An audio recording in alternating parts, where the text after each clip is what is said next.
নমস্কার বন্ধুরা, আর একটা মজাদার রেসিপি নিয়ে আপনাদের সামনে চলে এসেছি। তো আমি এটা আগে তুলে দেখাই এটা কতটা নরম আর সফট হয়েছে। তার সাথে আমি একটা চাটনি বানিয়ে দেখাবো। তো এটা খেতে খুবই সুস্বাদু। তো চলুন কিভাবে করি আপনাদের সামনে আমি দেখাই। যদি ভালো লাগে অবশ্যই বানিয়ে খাবেন।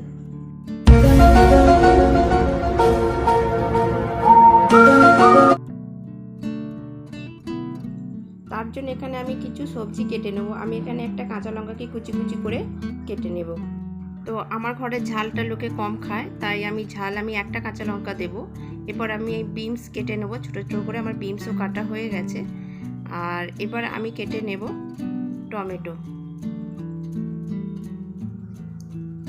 টমেটোগুলো আমি কেটে নেব। তো টমেটোটা আমি এখানে দেবো না, টমেটোটা দিয়ে আমি চাটনিটা বানিয়ে দেখাবো আপনাদের সাথে কিভাবে আমি চাটনিটা রেডি করি। তো আমি এবারে সমস্ত জিনিসগুলো সবজিগুলোকে কুচি কুচি করে কেটে নেব। এখানে আমি ক্যাপসিকামটা কুচি করে নিচ্ছি। এখানে ক্যাপসিকামও কাটা আমার হয়ে গেছে। এবার আমি একটা গাজর নিয়ে নিয়েছি, গাজরটাকেও আমি পিলার দিয়ে ছালটা কেটে নেব। এবার আমি আস্তে আস্তে গাজরটাকেও ছোট ছোট করে কুচি কুচি করে নেব।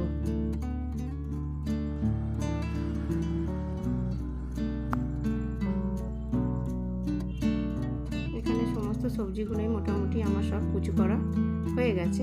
তো আপনারা যদি মনে করেন এখানে পেঁয়াজ দেবেন তো অবশ্যই পেঁয়াজ অ্যাড করতে পারেন। আমি এখানে এই ছোটো বাটিটার মাপে 1 বাটি সুজি নিয়ে নিয়েছি আর 1 বাটি টক দই নিয়ে নিয়েছি। জল ঝরানোর দরকার নেই, তো যেরকম দইটা থাকবে সেইটাই এটা দিয়ে দেবেন। এবার এর মধ্যে আমি পরিমাণ মতো একটু চিনি দিয়ে দেব, ওই টকটা ব্যালেন্স করবার মতো। আর দিয়ে দেব নুন। এরপর এর মধ্যে আমি দিয়ে দেব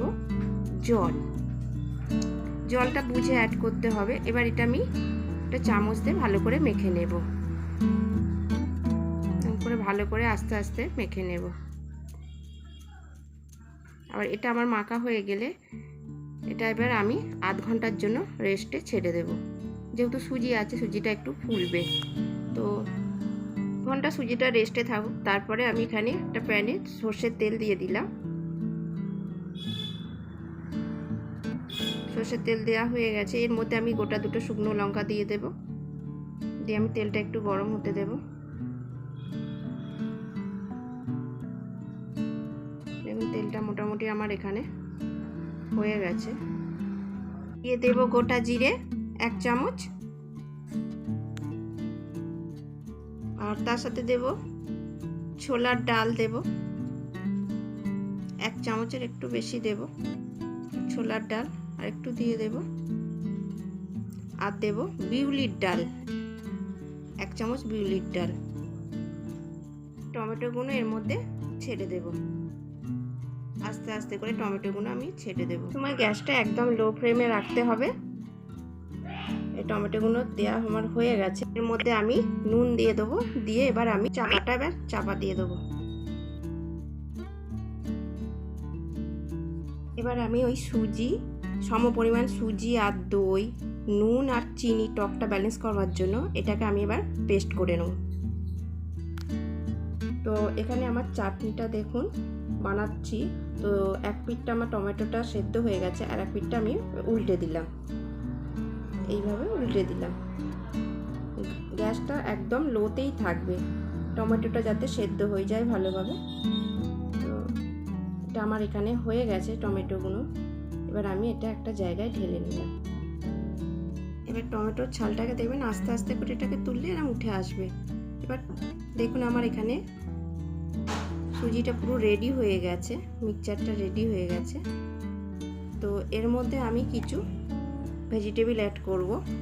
আপনারা যদি পছন্দ করেন পেঁয়াজ দিতে সেটাও দিতে পারেন। আমি এখানে একটু গাজর দিয়ে দেব, একটু বিনস দেব, আর কাঁচা লঙ্কা আমি অল্পই দেব, আর দেবো একটু ক্যাপসিকাম। দিয়ে এটাকে একটু ভালো করে মেখে নেব। অনেক বাচ্চা আছে যারা সবজি পছন্দ করেন না, যদি এইভাবে টিফিনটা বানানো হয় আর ব্যাটারের মধ্যে যদি আপনি সবজি দিয়ে দেন পছন্দ মতো, তাহলে টিফিনটা খেতেও ভালো হবে। বাচ্চারা খুবই পছন্দ করবে এরকম টিফিন করতে। অবশ্যই বাড়িতে বানাবেন। তো আপনাদের কাছ থেকে দেখাই জিনিসটা কতটা সুন্দর হয়েছে। ভেজিটেবিলটা ভেতরে রয়েছে, বোঝাও যাচ্ছে, সুন্দর দেখতে লাগছে। তো আমার এখানে রেডি হয়ে গেছে, দেখুন। এই টমেটোটাও পেস্ট হয়ে গেছে। এবার আমি একটা বাটিতে ঢেলে নেব চাটনিটা। তো এর মধ্যে আমি একটুখানি শুকনো লঙ্কার গুঁড়ো দিয়েছি।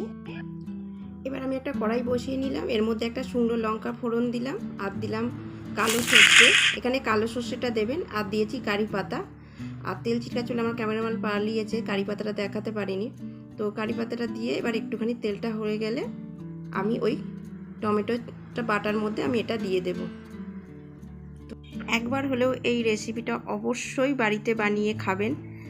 আর এই রেসিপিটা এতটাই স্বাস্থ্যকর, বাচ্চা থেকে বয়স্ক মানুষরা সবাই এটা খেতে পারবেন। তেল ছাড়া, সম্পূর্ণ শুধু চাটনিতেই তেলটা ব্যবহার হয়েছে, আর বাদবাকি কোনো তেলের এখানে কোনো ব্যবহার হয়নি। আর যদি নতুন কোনো বন্ধু আমার এই ভিডিওটা দেখে থাকেন, অবশ্যই একটা লাইক আর সাবস্ক্রাইব করে দেবেন। আমি যখনই কোনো নতুন ভিডিও আপলোড দেবো, নোটিফিকেশান আপনার কাছে চলে দেবেন। সকলেই ভালো থাকবেন, সুস্থ থাকবেন। আর একটা নতুন ভিডিও নিয়ে আমি আবার চলে আসবো।